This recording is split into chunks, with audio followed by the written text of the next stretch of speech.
Next നമ്മൾ എവിടെയാ പോകുന്നത്? നമ്മൾ ബെൽഫാസ്റ്റ് സൂവിലോട്ടാണ് ഗൈസ് പോകുന്നത്. യെസ് ഗൈസ്, കുറച്ച് മങ്കീസിനെയും കുറച്ച് ജിറാഫിനെയും ഒക്കെ കാണാമെന്ന് വിചാരിച്ചു. എപ്പോഴും നമ്മൾ മനുഷ്യരെ കണ്ടിരിക്കുന്നത് ശരിയല്ലല്ലോ അല്ലേ?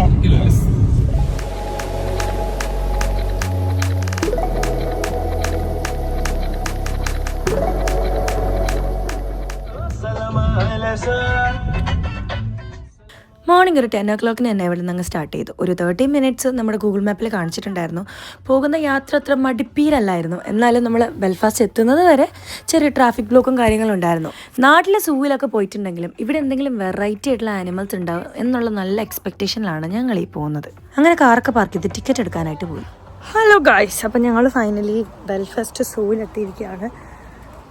ഇങ്ങോട്ട് വരാനായിട്ട് എനിക്ക് തോന്നുന്നു കാറിൽ അത്ര വലിയ ദൂരം ഞങ്ങൾക്ക് ഫീൽ ചെയ്തില്ല. പ്ലസന്റ് ആൻഡ് പ്ലഷർ ടു ഡ്രൈവറിൻ്റെ മിടുക്കാണെന്ന്. ഓക്കെ, ഡ്രൈവർക്ക് ഒരു കൈയടി കൊടുക്കുക. Weather was good.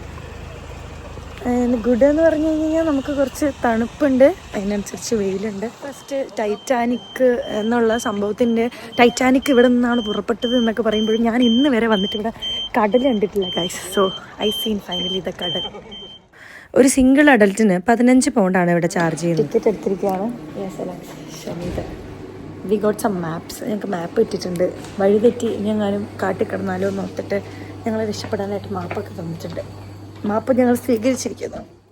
മാപ്പിൽ പറഞ്ഞിരിക്കുന്ന പോലെ കുറച്ച് കോംപ്ലിക്കേറ്റഡ് ആണ് ഇതിനകത്ത് നടക്കാനും കാര്യങ്ങളൊക്കെ. പക്ഷെ നല്ല രസമാണ്.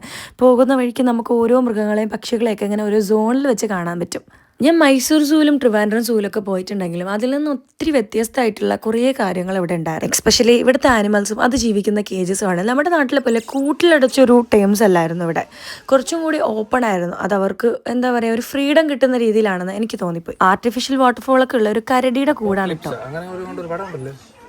അലക്സേട്ടൻ പറയുന്നത് ഇത് ഏതോ പടത്തിൽ കണ്ടിട്ടുള്ള എന്തോ ജീവിയാണ്. ഇതിന്റെ പേര് പോലും ശരിക്കും എനിക്ക് മനസ്സിലായിട്ടില്ല. സ്വിം ചെയ്യാനായിട്ട് മടി കാരണമാണെന്ന് തോന്നുന്നു. ഇന്ന് പെൻഗ്വിൻസ് ഒക്കെ ഇവിടെ മുകളിൽ നിൽപ്പുണ്ടായിരുന്നു. പല ഡിഫറെന്റ് വെറൈറ്റീസ് ഓഫ് പെൻഗ്വിൻസ് ഉണ്ടായിരുന്നു.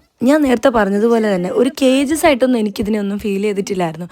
അവർക്ക് ഫ്രീഡം ആയിട്ട് അവർ എങ്ങനെയാണോ കാട്ടിലും അവർ നിൽക്കുന്ന സ്ഥലത്തും കഴിഞ്ഞത് അതേ ഒരു ഫീൽ തന്നെ ഇവിടെ കഴിയാനുള്ള ഒരു അന്തരീക്ഷം ഇവിടെ ക്രിയേറ്റ് ചെയ്ത് കൊടുത്തിട്ടുണ്ട്.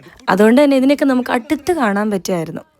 ഈ കിടക്കുന്നൊക്കെ കോയിൻസ് ആട്ടോ. ഇത് എന്തിനാണ് ഇട്ടേക്കുന്നത് ഞാൻ അവിടെ പലരോടും ചോദിച്ചിട്ട് ആർക്കും ഇതിന് ഉത്തരമില്ല. എല്ലാത്തിൻ്റെയും തുടക്കം ഒരാളാവണമല്ലോ. എന്തായാലും ഒരാളെ പിന്തുടർന്ന് ബാക്കിയുള്ളവർ ഇത് ചെയ്തിട്ടുണ്ടാകും. കുറച്ച് നടന്ന് ക്ഷീണം മാറാനായിട്ട് ഞങ്ങളൊരു കോഫിയൊക്കെ കുടിച്ചിട്ടാണ് ബാക്കിയുള്ള യാത്ര സ്റ്റാർട്ട് ചെയ്തത്. നേച്ചറിൻ്റെയും അന്നത്തെ ക്ലൈമറ്റിൻ്റെയും കാര്യം എടുത്ത് വരാനുള്ളതായിരുന്നു. കാരണം ഞങ്ങൾ പോയ സമയത്ത് അധികം തണുപ്പോ ചൂടോ ഇല്ലാത്തത് കൊണ്ട് തന്നെ അടിപൊളിയായിരുന്നു. ഈ കാണുന്നത് ഒരു ചിമ്പാൻസിയാണ് കേട്ടോ. ചിമ്പാൻസി ഒക്കെ എൻ്റെ ഒരു ദേശത്തിൽ ഒരു ആചാരം പോകായിട്ടുള്ള ഒരു മൃഗമായിരുന്നു. ബട്ട് ഇവിടെ വന്നപ്പോഴേക്കും ഇത് കണ്ടിട്ട് ഞാൻ ഞെട്ടിപ്പോയി. ഇനി ഇത് വയസ്സായതാണോ, ഇനി ഇതിന് വേറെ എന്തെങ്കിലും അസുഖമാണോ എന്നൊന്നും അറിയില്ല. ഇതിന്റെ പിന്നിൽ എന്താണെന്ന് അറിയാന്നുള്ളവരൊന്ന് കമന്റ് ചെയ്യണേ. പേരുകൾ പോലും മനസ്സിലാവാത്ത ഒത്തിരി ജീവികൾ അവിടെ ഉണ്ടായിരുന്നു. ഇതൊക്കെ ഫസ്റ്റ് ടൈം കാണുന്നതിന്റെ ഒരു എക്സൈറ്റ്മെന്റ് എനിക്കുണ്ട്. ഇവനെ അറിയാത്തവരുണ്ടാവില്ല. നമ്മുടെ മുഫാസ മൂവിയിലെ നമ്മുടെ ഹക്കൂന മറ്റാടയാണ് ഈ നിൽക്കുന്ന സാധനം. ആ മൂവിക്ക് ശേഷം ഇയാളുടെ ഒരു വലിയ ഫാനാണ് ഞാൻ. ഇവിടെ എല്ലാവരും സമൂഹമായി ജീവിക്കുന്ന ജിറാഫും നമ്മുടെ വരയും കുതിരയായിട്ടുള്ള സീബ്രയൊക്കെ ഒരുമിച്ചാണ് ഒരു കൂട്ടി താമസിക്കുന്നത്. നോർത്തേൺ അയർലൻഡിൽ പാമ്പ് പൊതുവെ കുറവാണ്. ഈ കൂട്ടിൽ വന്നിട്ടാണ് ഒരെണ്ണത്തിന് ഞാൻ കാണുന്നത്. കാരണം ഉള്ളിൽ ഹീറ്ററൊക്കെ വെച്ച് സെറ്റ് ചെയ്തിരുത്തിയിട്ടുണ്ട്. 2 അപ്പൂപ്പൻ സിംഹത്തിനെ കണ്ടു. രണ്ടുപേരും തളർന്നിരിപ്പായിരുന്നു. വീടിന്റെ മുന്നിൽ കടലുള്ള ഞാൻ 6 മാസങ്ങൾക്ക് ശേഷം ഇവിടെ കടലിനെ കണ്ടപ്പോൾ എന്തോ ഒരു സന്തോഷം പോലെ. സിംഹത്തിനെയും പുലിനെയും കരടിനെയും കണ്ട് മടുത്തു വരികയാണ്. How was the trip, guys? Trip was really awesome, guys. അപ്പോൾ ബൈ.